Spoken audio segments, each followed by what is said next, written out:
ऊपर से नीचे तक भगवान को देखे। कौन हो तुम? कैसे मामा कहा? अरे यहाँ के महाराज हमारे मामा कंस है ना, मामा सगे मामा लगे, तो आकाश यहाँ के मथुरा के सबले मामा लगे, तो उस नाते हमने भी आपको मामा कह दिया। अच्छा तुम ही हो? तुमसे बन रहा हूँ, हमें सब पता है तुम्हें काय के लिए बुलवाया है। अच्छा ठीक है भाई पता है, तो नेक एक काम कर, हमको बढ़िया बढ़िया पोशाक दे दे।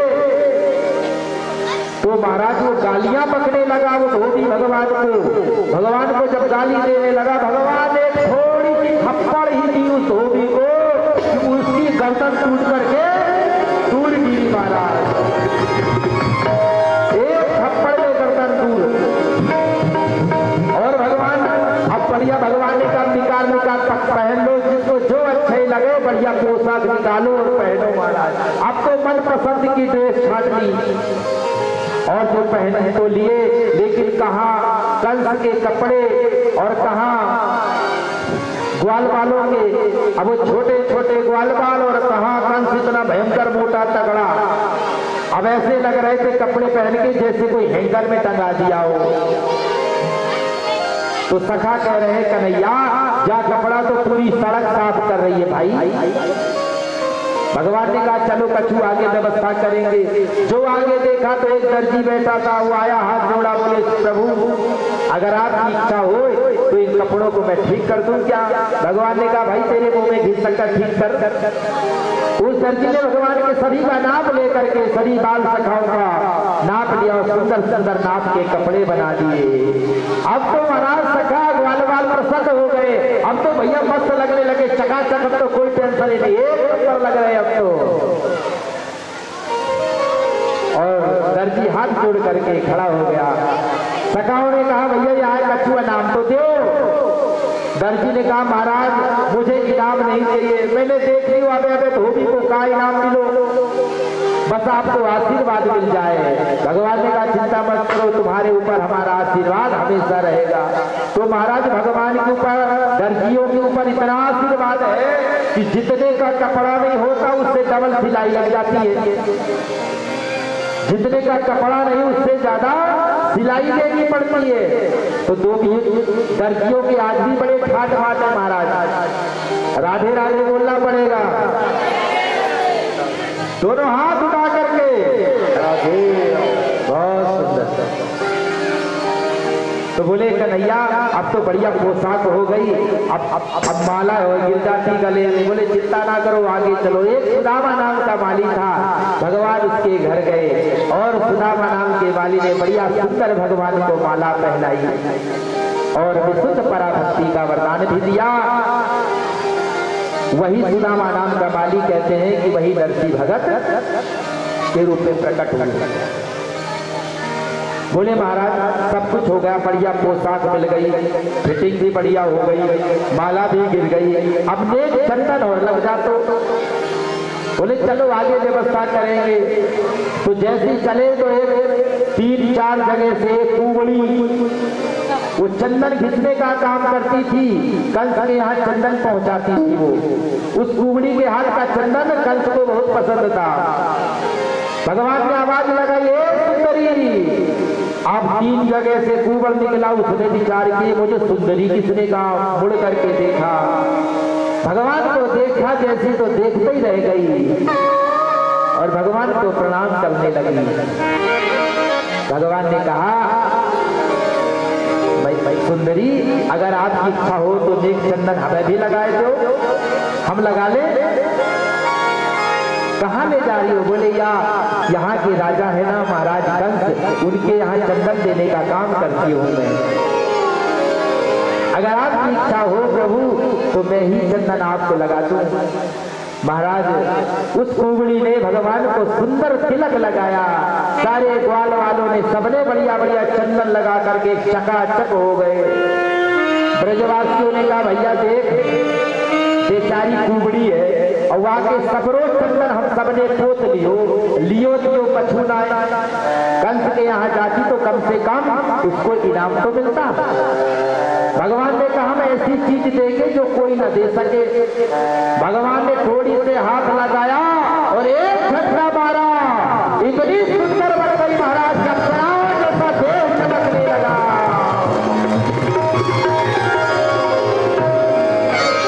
अब 3 जगह से कुबड़ी कुब्जा को जो भी देखे महाराज देखता ही नहीं जाए, परम सुंदर यौवन बन करके तैयार हो गई।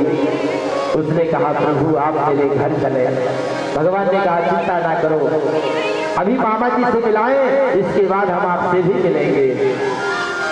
भगवान रात्रि का समय हो गया, बाबा के पास आए और बाबा के बगल में दुपक करके कन्हैया सो गए। सवेरा हुआ, नंद बाबा तैयार हो गए। अरे कन्हैया तू अभी तक तैयार ना भयो, बाबा आप चलो, मैं दाऊ भैया के साथ अभी हाल पीछे पीछे आओ। बाबा नंद बाबा तो चले गए।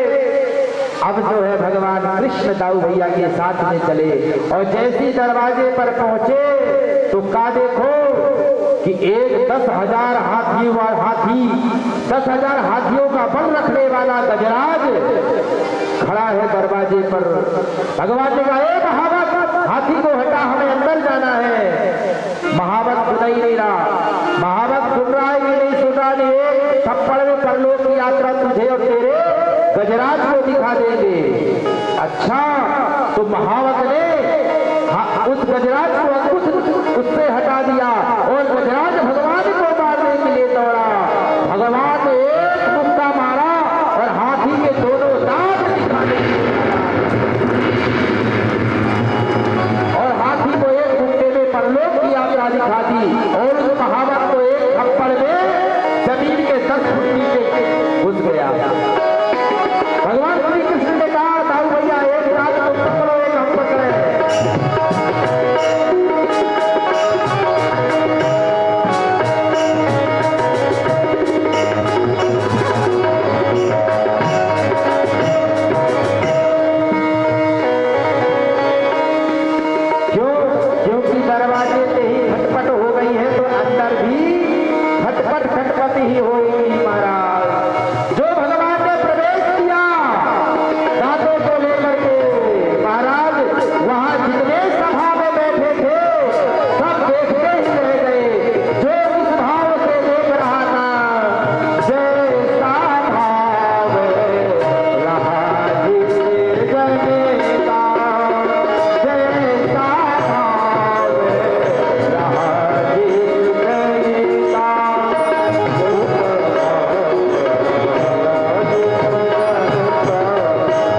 पत्नियां हैं अस्थि और प्राप्ति, ये जरासंध की पुत्रियां हैं। भगवान ने तुरंत अपनी माता पिता देवकी वसुदेव को कारागार से मुक्त किया, महाराज उग्रसेन को बंधन से मुक्त कराया। भगवान ने कहा महाराज आप जो है इस सिंहासन पर बैठ करके यहाँ पर राज्य करो। उग्रसेन कहते हैं नहीं कन्हैया, इस सिंहासन पर तू बैठेगा। भगवान ने कहा नहीं महाराज, इस सिंहासन पर तो आपको ही बैठना है। क्यों? क्योंकि हम यदुवंशी हैं, हमें श्राप लगा हुआ है, इसलिए हम सिंहासन पर नहीं बैठ सकते। तो महाराज उग्रसेन को पुनः राजा बनाया। भगवान ने कहा चिंता ना करो महाराज, हम आपके सचिव बन करके रहेंगे। और भगवान देव की माँ ये वसुदेव जी बड़े भाव से कन्हैया से मिल रहे हैं। देव की हाथ जोड़ करके कन्हैया को प्रणाम कर रही है, क्योंकि भगवान का वह चतुर्भुज दिव्य रूप उसने देखा था। भगवान ने कहा ये माधुरी में ऐश्वर्य कहां से आ गया? तुरंत भगवान ने माया को आदेश दिया और देवी की वसुदेव के माया का पर्दा डाल दिया, तो केवल एक बेटा मान करके ही रह गए। भगवान नंद बाबा के पास आए और बोले बाबा अपने जन्म देने वाले माता पिता की सेवा कर लो कुछ दिन में, आप अभी जाओ। नंद बाबा कन्हैया के मनोभाव को जान गए। नंद बाबा अपने ग्वाल वालों सखाओं के साथ में वृंदावन वापस लौट कर आ गए। भगवान कहते हैं जो पुत्र सामर्थ्यवान होकर अपने माता पिता की सेवा नहीं करता वह अधम पुत्र होता है, उसे नरक में जाना पड़ता है। जो पुत्र माता पिता की सामर्थ्यवान होकर के भी सेवा नहीं करता वह नरक का गामी होता है। महाराज तुरंत वसुदेव जी ने गर्गाचार्य जी को बुलाया और कहा कि महाराज सबसे पहले मेरे पुत्रों का यज्ञोपवीत संस्कार करिए। महाराज सुंदर भाव से यज्ञोपवीत संस्कार हुआ और कहा कि देखो माता पिता के रहते अगर पुत्र अशिक्षित रह जाए तो माता पिता के लिए टूट पड़ने की बात है। माता पिता के होते हुए अगर संतान अशिक्षित रह जाए तो ये डूब पड़ने की बात है। इसलिए तुरंत इन्हें विद्यालय में प्रवेश कराओ। गर्गाचार्य जी ने कहा महाराज वसुदेव जी इस समय पर बढ़िया विद्यालय उज्जैन में है, सांदीपनी ऋषि का आश्रम है उज्जैन में, अवंतिका नगर में। वहां के प्राचार्य जो है ना बहुत सुंदर विद्यालय है और वहां के जो शिक्षक हैं बहुत ही निपुण है महाराज। वहां के कुलपति है सांदीपनी ऋषि, बहुत सुंदर गुरु है, वहां पर भेजने की तैयारी की जाए। महाराज कृष्ण और दाऊ भैया को उज्जैन अवंतिका नगरी में कुलपति सांदीपनी ऋषि के आश्रम में वहां पर अल्पकाल में ही शिक्षा को ग्रहण किया और वहां पर अपना अभिन्न मित्र सुदामा ब्राह्मण को भगवान ने बनाया। राधे राधे राधे बाबू। अल्पकाल में ही विद्या को ग्रहण करके भगवान ने कहा गुरुजी आज्ञा करो, इसके बदले में आपको गुरु दक्षिणा में क्या दे सकता हूँ। सांदीपनी ऋषि ने कहा भैया कन्हैया तू मेरे से ना पूछ, तू जाकर के अपने गुरु माता से पूछ ले। भगवान गुरु माता के पास गए और कहा गुरु माँ मैं दक्षिणा में क्या दे सकता हूँ। गुरु माँ कहती है बेटा कृष्ण जब से तू आया था मैं अपने पुत्र का वियोग ढूंढ गई थी, लेकिन अब तू चला जाएगा तो मेरा पुत्र मुझे फिर से याद आएगा, जो समुद्र के किनारे खेलते खेलते पता नहीं कहां चला गया। किस हिंसक जीव ने उसको अपना ग्रास बना लिया। अगर तू कुछ देना चाहता है तो क्या तू मेरा वही बेटा मुझे लाके दे सकता है। भगवान ने कहा चिंता ना करो माँ, मैं अवश्य दूंगा। भगवान श्री कृष्ण दाऊ भैया के साथ समुद्र के पास गए और समुद्र को आदेश दिया हे महासागर गुरु पुत्र प्रणीयताम, हमारे गुरु का पुत्र प्रदान करो। समुद्र देव प्रकट हो गए, बोले महाराज मुझे तो पता नहीं है कि गुरु का पुत्र कहाँ है, लेकिन मेरे अंदर एक शंखचूड़ नाम का एक व्यक्ति छुप करके रहता है। अगर उसने छुपा लिया हो या उसने हरण कर लिया हो तो कह नहीं सकता। भगवान समुद्र के किनारे उस शंखचूड़ का वध करके वहां से शंख ले आए। वहां पर गुरु का पुत्र तो नहीं मिला, लेकिन शंखचूड़ का उद्धार करके वहां से बहुत सुंदर एक शंख भगवान लेकर के आ रहे हैं। पांचजन्य विद्महे पावमानाय धीमहि तन्नो शंखः प्रचोदयात्। भगवान पहुंच गए सीधे यमपुरी, यमराज की पुरी में, और इतनी जोर से शंख बजाया कि यमराज का सिंहासन तोड़ने लगा। यमराज तो महाराज गिरते गिरते बचे। तुरंत यमराज दौड़ लगाई, बाहर आए। जो प्रभु को देखा भगवान के चरणों में दंडवत करने लग गए। प्रभु यहाँ कैसे आना हुआ? भगवान ने कहा देखो हम अपने गुरु के पुत्र को लेके आए हैं, पता लगाओ कहाँ है। यमराज ने कहा प्रभु जो भी यहाँ पर आता है कर्म के बंधन में बंध करके आता है। अगर यहाँ पर आया है तो कोई ना कोई बंधन तो होगा। भगवान ने कहा उसका सारा हिसाब किताब समाप्त करो, उसकी बही खाता सब बंद करो और उसे हमारे पास लेकर के आओ। तुरंत यमराज ने कहा स्वामी कुछ देर ठहरिए, मैं अभी पता लगाता हूं। देखो घंटा भर से हो गए भगवान को खड़े हुए वहां, लेकिन यमराज ने ये नहीं कहा कि प्रभु आप अंदर चलिए और चल करके जब तक आप बैठो जलपान करो तब तक मैं गुरु पुत्र का पता लगा रहा हूं। क्यों नहीं कहा? क्योंकि यमराज को मालूम है कि ये जाएंगे अंदर और अंदर के सारे पापी चले जाएंगे भगवान के अंदर, सब भगवान के पास पहुंच जाएंगे, तो मेरा तो पूरा व्यापार ही ठप्प हो जाएगा। इसलिए यमराज ने ये नहीं कहा कि आप अंदर चलिए, बाहर ही खड़ा करके रखा और गुरु पुत्र का हिसाब किताब लगा करके भगवान को दिया। भगवान गुरु पुत्र को ला करके महाराज और अपनी गुरु माता को प्रदीयता। गुरु माता शांतिपुरी ऋषि इतने प्रसन्न हो गए, इतने प्रसन्न हो गए, उनके आनंद का पारावार नहीं। धन्य हो कृष्ण तुम, श्री कृष्ण गोविंद हरे मुरारे, हे नाथ नारायण वासुदेवा। तो भगवान ने गुरु दक्षिणा दे करके पुनः अपनी नगरी की ओर चल दिए। और जैसे ही मथुरा आए भगवान ने विचार किया देखो हम मथुरा में तो हैं लेकिन यहाँ पर कोई हमारा अभी तक सखा नहीं है, इसलिए किसी ना किसी को मित्र तो बनाना पड़ेगा। तो आज उद्धव जी सामने नजर में आए। भगवान ने विचार किया उद्धव तो बढ़िया है, हमारे रिश्तेदार भी हैं, हमारे चचेरे भाई भी हैं और ज्ञानी भी हैं, लेकिन प्रेम निभाना नहीं जानते। ये प्रेम नहीं जानते। एक बार इन्हें अगर मैं प्रेमी बना दूं फिर तो महाराज उद्धव जैसा मित्र ढूंढने से भी कहां मिलेगा।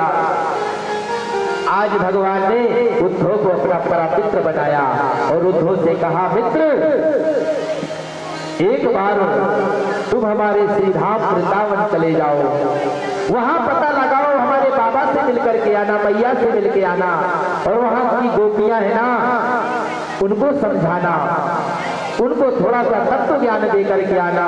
उद्धव जी विचार करने लगे वाह कन्हैया तुम हमें ऐसी जगह भेज रहे हो जिसने की विद्यालय का मुंह भी नहीं देखा जिन गोपियों ने, तुम उन्हें समझाने हमें भेज रहे हो। पर ठीक है, भगवान ने एक अपना दुपट्टा दिया और भगवान का रथ लेकर के उद्धव जी आज ब्रज की ओर चल दिए महाराज। और जैसे ही ब्रज में पहुंचे महाराज उद्धव जी बढ़िया सुंदर यमुना जी का दर्शन किया और नंद भवन में जैसे प्रवेश करते हैं उद्धव जी, नंद बाबा ने तुरंत कृष्ण समझ करके